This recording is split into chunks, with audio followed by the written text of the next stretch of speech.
My wife betrayed me for a quick thrill, so I sent her lover straight to the I never thought betrayal would come crashing into my life so suddenly, but sometimes the people we trust most are the very ones holding the knife behind their back. I remember the day it all began, an ordinary Thursday evening. I had just come home from work, drained from long hours at the construction site. My hands were rough, my body aching, but my heart was warm because I thought I was coming home to love. My wife, Amanda, greeted me with a smile that didn't quite reach her eyes. I noticed the way she clutched her phone, sliding it into her pocket like a guilty child hiding candy. My gut twisted, but I brushed it off. After all, we had been married for 8 years. Surely, I thought, she wouldn't betray me. But the signs started stacking up. Late night, work meetings, sudden interest in her appearance, and the constant buzzing of her phone followed by her hurried exits to the bathroom. Every instinct screamed at me that something was wrong. Still, I gave her the benefit of the doubt, convincing myself I was just paranoid. The truth revealed itself one Saturday night. Amanda told me she was going to catch up with an old friend over drinks. Something inside me broke. I needed to know. I followed her, my heart pounding in my chest like a war drum. I parked across the street from the bar, and there she was, in the arms of another man. He wasn't anything special, just a smug-looking guy in his early 30s with slicked back hair and the kind of grin that made you want to knock it off his face. But what crushed me wasn't him, it was her. Amanda's eyes sparkled in a way I hadn't seen in years, not even when she looked at me. That was when the betrayal sank in like poison. I felt rage boil through my veins, but I didn't confront them right there. No. I waited. Over the next week, I pieced everything together. His name was Ryan. They worked in the same office building, and apparently, he was her thrill, the guy who made her feel alive. She was risking our marriage, our home, and everything we had built together just for some cheap, fleeting excitement. When I finally confronted Amanda, she didn't even try to deny it. Her exact words still haunt me. "You don't excite me anymore, John. You've become safe. Boring. Safe. Boring." Those words cut deeper than any knife.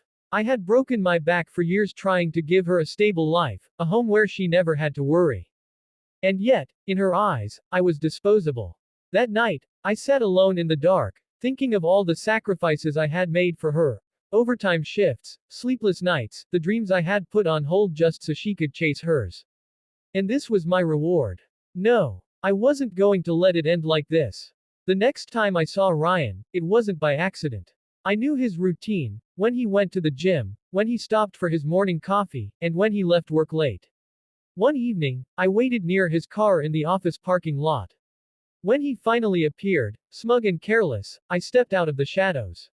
He smirked at me, as if he knew exactly who I was. "You must be Amanda's husband," he said, arrogance dripping from his voice. Before he could say another word, my fist connected with his jaw. The rage I had bottled up exploded, years of loyalty and love turned into raw fury. He stumbled back, but I didn't stop. Blow after blow, I made sure he felt every ounce of pain that had been inflicted on me. By the time I was done, he was barely conscious, bleeding and broken. An ambulance had to be called. That night, Ryan went straight to the ER. Amanda was furious, not because of what he did to me, but because of what I did to him. She screamed at me, called me a monster, accused me of ruining her happiness. That was when I realized she was too far gone. There was no saving what we had. So, I left. I packed my things and walked out, leaving her in the wreckage of her own choices. The divorce was messy, but in the end, I walked away with my dignity intact. It wasn't easy. The nights were lonely, the silence in the house deafening. But slowly, I began to rebuild. I poured my energy into myself, my work, my health, my friendships. And for the first time in years, I started living for me, not for someone who saw me as boring. Months later, I heard through mutual friends that Ryan never fully recovered his smug confidence. Amanda, meanwhile, ended up alone.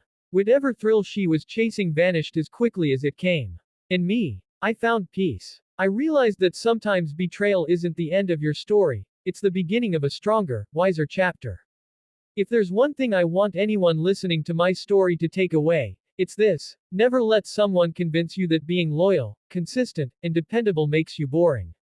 Those are the qualities of real strength. If someone can't see your worth, that's their loss, not yours. Amanda lost a husband who would have done anything for her. Ryan gained scars that reminded him of the man whose life he tried to wreck. And I gained freedom, self-respect, and the courage to move forward. Because in the end, betrayal might break your heart, but it can also forge your spirit into something unshakable.